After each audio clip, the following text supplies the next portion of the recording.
Hey guys, we're back in the garage working on the Crosskart, and we're gonna get started on some of the exciting parts of it, so stay tuned for that.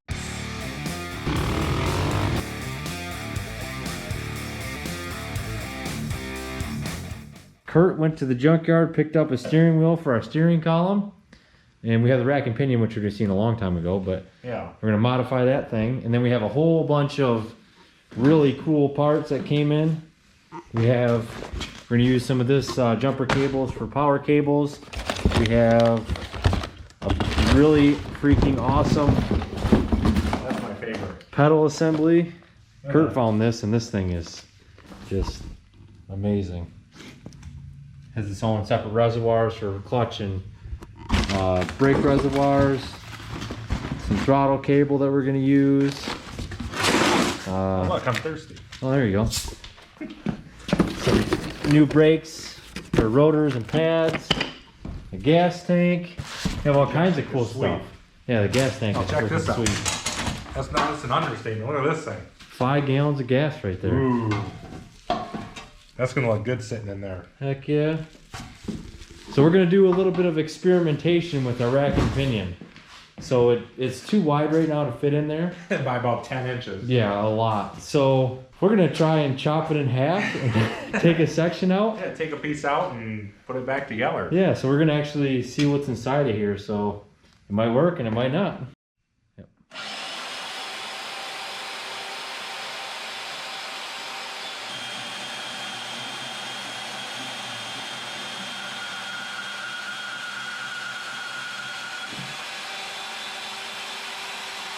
Oh wow, we cut it in half. It's exactly what we kind of thought. It was just a cavity with a way heavier than we thought metal rod. Yeah. So we cut it in half in the middle. So I think this is gonna work. You wanna show them on that one? Yeah, so Kurt thought, and we kind of thought it through, that this would just be round stock, which clearly it is. So I don't know how far the spline or worm gear part goes into here, but. And we feel like if we calculate from the center over to here, it's probably equal onto this side. Right. So we're gonna try to, maybe cut 2 inches at a time till we run into something we don't wanna cut. Well, this is out of what did we say, a 2008 Prius or something like that? Yeah, this is out of a Prius. So. But yeah, so we're just gonna start cutting a little bit at a time and. Till we can shorten it up maybe about to here. Yeah. And then weld that rod back together. It's nice because we can push this in, do our weld, and then we'll have to put the casting back together. Yep. Probably duct tape. Yeah. So yeah, let's just cut some more and see what happens. Yeah, it's experimentation, and this will be heavy duty if we can make it work. Oh yeah. So we have about 6 inches cut out, and we made sure that we kept it lined up every time we cut it, so we didn't change the shaft. But what we have here is the spline is further in there for the gear. And we cut it as far as we could because this groove needs to go inside. But we're just going to weld this back together and then push the casing back together and hook it back together. But we did shorten it about 6 1/4 inches, I believe. And right now Sean's working on taking the tie rod ends off. Yeah. Because we're hoping that they're going to be the same as what's on the Subaru. Yeah, I just took this out. This is the chunk of the inner tie rod that we cut off. And I'm hoping that it's the same thread. So we can just screw this inner tie rod into this outer tie rod. So Toyota's inner tie rod to Subaru outer tie rod. They're both from Japan, so we're hoping that it's the same. It should. Looks the same. Right? We'll find out really soon. But I think this may work, and we'll have a working rack and pinion that's shorter, and the power steering unit, the electric power steering unit from a Prius. Yeah, and it'll be really strong. So this is going to be, it's used to driving and steering a several thousand-pound car. I think it's going to be pretty cool in this buggy. Hope so. In the Crosskart. Fingers crossed. Quick update, the threads are the same. Yeah, so that's really exciting. If you have like an 06 or 07 or whatever Prius and a 2000 Forester that you want to put this power steering in, it'll work technically. Random.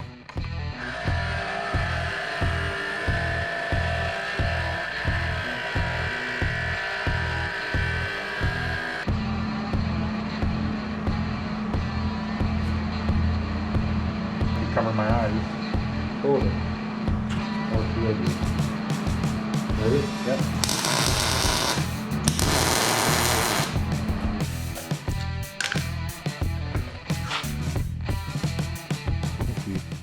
So we got the 2 pieces tack welded in there for just right now, just for kind of mock-up. And Kurt and I were kind of just talking through it off camera. So we're thinking that we can use at least one of these mounts up here on this side. We put a stud from this cross brace up through. And on this side, this lines up pretty well with this tube. Maybe we can do a nut cert there. Put a bolt in here, that way we can remove the bolt and then it'll slide off the stud. And that's pretty well centered in between the top and bottom control arm. And yeah, even this way. It's right on, and our steering even lines up. We can get this up out of our way. Yep, and then we have that U-joint coming off the steering shaft. And obviously this column has another U-joint, so we can kind of zigzag up out of the way. Yeah, we thought this was gonna be a nuisance being off to the side, but then we realized it gives us space for our pedals. Yeah. So now our pedals can fit here and not be in the way of this. I think it's working out pretty good. Yeah, I mean, we're not steering and suspension experts, just kind of our first go at full, just full custom suspension. So let's hope it works out.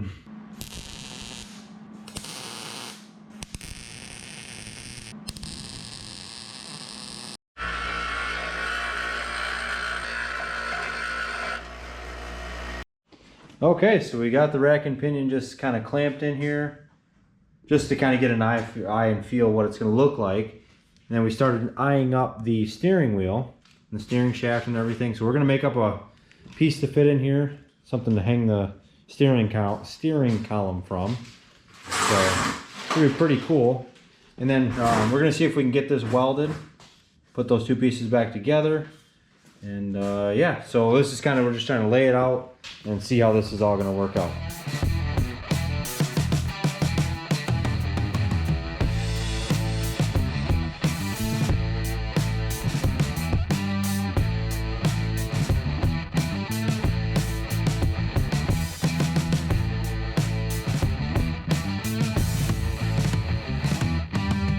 We have the steering wheel mounted, the column. We put a little brace in here, came down, kept it pretty simple. Nice little mounting plate. And also check this out. This is pretty high, so it's out of our way for our pedal assembly. So we'll be able to, clutch, brake, gas, all that good stuff. It looks cool, it steers smooth, like there's no binding. And no binding in the U-joints right there. That all seems to work really well. Yeah, this is like super tight. And then with the power steering, I can't wait to see. It's going to be like in a car. It's going to be effortlessly. Yeah, I mean, that power steering, it will feel like... Yeah, I'm really, really excited to try that. But our rack and pinion is cut in half. That worked well. We're going to try to get that welded up. But that'll get mounted there. And then we're going to extend the tie rod, the inner tie rods, so they go out there. But we should have this thing steering pretty quick. It'll be solid. If we can get that rack and pinion welded up again, super solid. And that was a cool idea. We just thought, hey, let's just cut it. Why not? So that gave us our width we needed. Yeah, and I mean, obviously, we paid, what, 60, 70 bucks for the rack and pinion? Yeah. Would have been out that money, but hey, it was an experiment. And honestly, trying to find a small rack and pinion, we have one on Not So Simplicity, never hold up on this. No. It would never. We can't find a heavy-duty small one. That's like 12, 13, 14 inches wide. I mean, if you guys know of one, throw the link in the description because I'd like to see it, or in the comments. Yeah.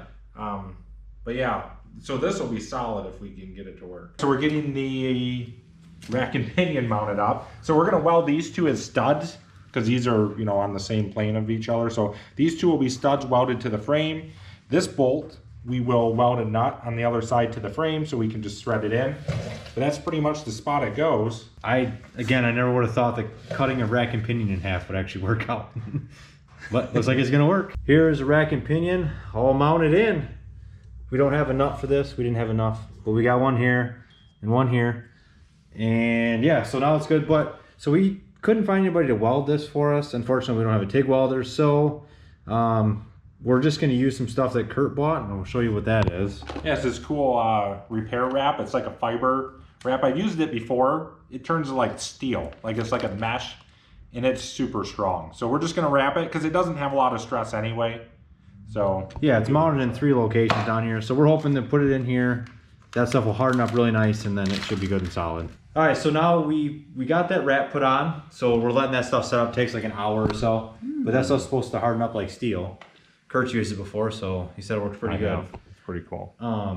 So now we need to extend these because clearly they're not gonna reach. They're about 2.5 inches short. So we had a good friend of the channel. He's hooked us up with some other cool stuff, and you know who you are. So thank you. And he made these sleeves for us. So what we're going to do is we're going to cut it right here, and then we can slip these in, and that will extend it out so we can have our tie rod obviously meet here, and then we'll have adjustment just like it normally will, and then we'll weld these, you know, once we side to side, we'll weld it back together. If we need to cut these a little bit shorter, that'll be good. So yeah, that's the next thing on the agenda. I'll cut them in the center. How's that?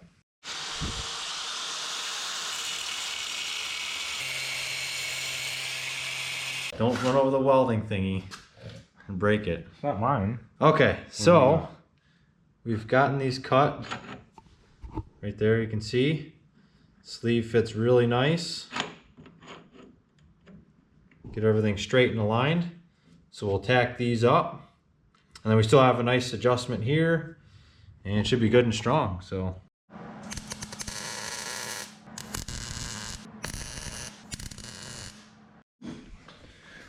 All right, we got the tie rod pieces welded in, so that's all done. Our stuff cured here, that stuff's really solid. That's like steel, so I think that should be fine. We did the same to both sides. It looks good. Does it steer? Yeah, first time it steers. And we'll have to hook some power up to it so we can try that, but that'll be another time. Yeah, but I mean, it turns sharp. It turns real sharp. Look at that.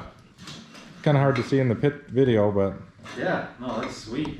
And once that power steering wheel, yeah, like it feels like your arms are bent just a little bit, and you're ripping through the trails.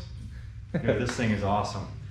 But yeah, this will be power steering once we hook up the power to it. So that's gonna be a pretty awesome setup. Yeah, this is gonna be pretty cool to get that all wired. We got a little more work to do, kind of to shore this up a little bit better. We want to add a few more braces, but dude, this thing's turned out awesome. I'm super excited to drive this thing, and yeah, so this rack and pinion setup should be super solid. Don't have to worry about it breaking or tweaking or bending as we're riding. It'll be plenty solid, but yeah. So we're going to wrap this one up here, guys. So like, comment, subscribe. It helps us out big time. We're trying to get to 10,000 subscribers. We're growing every day. You guys are awesome. You're watching our video, so really appreciate it. We're excited about the steering. Guys, stay tuned. We have plenty more parts to put on this thing. Thanks a lot, and thanks for watching Cracked Housing Fab.